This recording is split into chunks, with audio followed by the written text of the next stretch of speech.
എന്ത് ചെയ്യാൻ പറ്റും? അപ്പോൾ ആത്മഹത്യ ചെയ്തിട്ട് സാബു മുതലാളിയെ വെടിവെച്ചും കൊന്നിട്ട് ജയിലിൽ പോകാമെന്ന് ഞാൻ മുതലാളിയോട് തന്നെ പറഞ്ഞത്രേ. എടാ, വെടിവെച്ച് മുതലാളിയെ കൊന്നിട്ട് നീ ആത്മഹത്യം ചെയ്തിട്ട് ജയിലിൽ പോണേ എങ്ങനെ?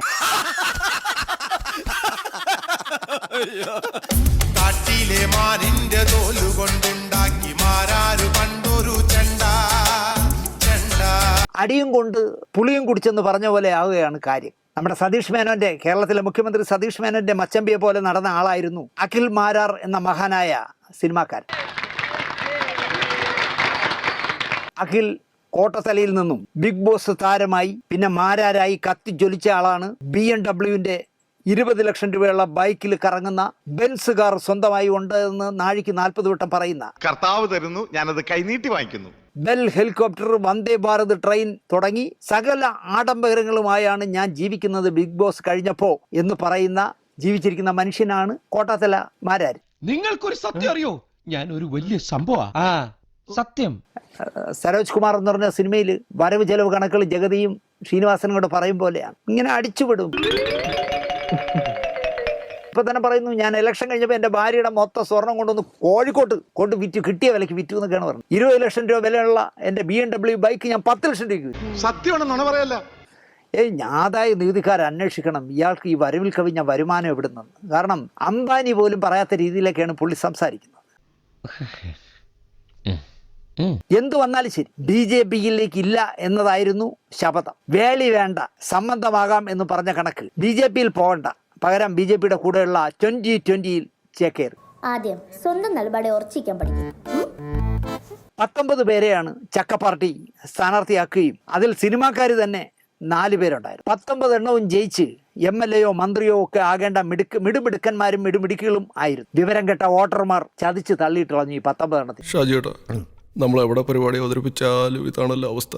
സീറ്റ് തരപ്പെട്ടില്ലെങ്കിലും സതീഷ് മേനോൻ അളിയന്റെ കൂടെ അടിയുറച്ച് നിന്നിരുന്നെങ്കിൽ മാരാർജി ഇപ്പോ ആലപ്പി അഷറഫിനെ പോലെ, ജോയി മാത്യുവിനെ പോലെ ചലച്ചിത്ര അക്കാദമി, ചലച്ചിത്ര വികസന കോർപ്പറേഷൻ, സാംസ്കാരിക ക്ഷേമനിധി ഇതുപോലുള്ള ഏതെങ്കിലും ഒരു സാംസ്കാരിക സ്ഥാപനത്തിൽ എവിടെയെങ്കിലും ചെയർമാൻ ആകാനായിട്ടൊന്ന് തള്ളാമായിരുന്നു. എന്നെ കഷ്ടല്ലേ, കോമൺ സെൻസ് ഇല്ലാത്തതിന്റെ കുഴപ്പേ. അല്ലെങ്കിൽ ബുദ്ധി പറഞ്ഞു കൊടുക്കാൻ അവൻ ആരെങ്കിലും വേണ്ടേ? ഇതിപ്പോ കടിച്ചതും പോയി പിടിച്ചതും പോയതുപോലെ ആയി. എന്തായാലും 6 മാസം തികച്ച് ആകുന്നതിന് മുമ്പ്, 3 മാസം പോലും തികച്ചായില്ല, അഖിൽ മാരാർ 2020-യുമായുള്ള പൊക്കിൾക്കൊടി ബന്ധം പോലും ഇതാ ഞാൻ ഉപേക്ഷിച്ചിരിക്കും. എന്റെ ജീവിതത്തില് ഇത്രയും വാക്ക് പാലിക്കാത്ത ഒരു മനുഷ്യനെ ഞാൻ കണ്ടിട്ടില്ല. ഭാര്യയെ കുനിച്ചു നിർത്തി ഇടിച്ചിട്ട് വീട്ടുകാർ ചർച്ച ചെയ്യും പോലെയാണ് ഇത് എന്നാണ് കോട്ടാത്തല പറയുന്നത്. തോറ്റ ശേഷം 2.5 മാസമായി വിളിച്ചാൽ പാർട്ടി നേതാവായ കിറ്റക്സ് സാബു ഫോൺ പോലും എടുക്കുന്നില്ല. സ്വാഭാവികം.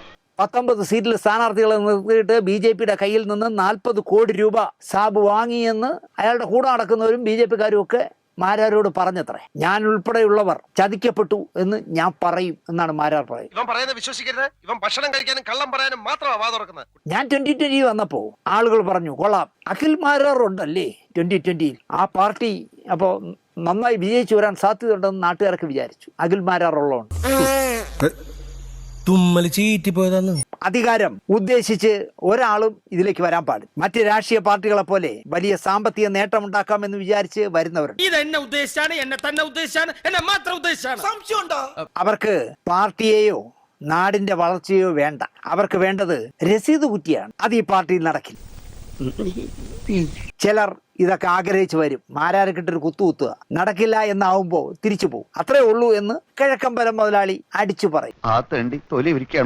കൊട്ടാരക്കരയിൽ ഐഷ പോറ്റിയെ വിജയിപ്പിക്കുക എന്നതായിരുന്നില്ല UDF-ന്റെ ലക്ഷ്യം. പിന്നെയോ, ഞാൻ വരുന്നത് തടയണം, ഞാൻ MLA ആകുന്നത് തടയണം, അത് മാത്രമേ UDF-ന് ഉണ്ടായിരുന്നുള്ളൂ. കാരണം അവരെ കൂടെ നടന്നേ. നീ ഇങ്ങനെ തിരുമണ്ടനായി പോയല്ലോ എന്റെ ശങ്കര.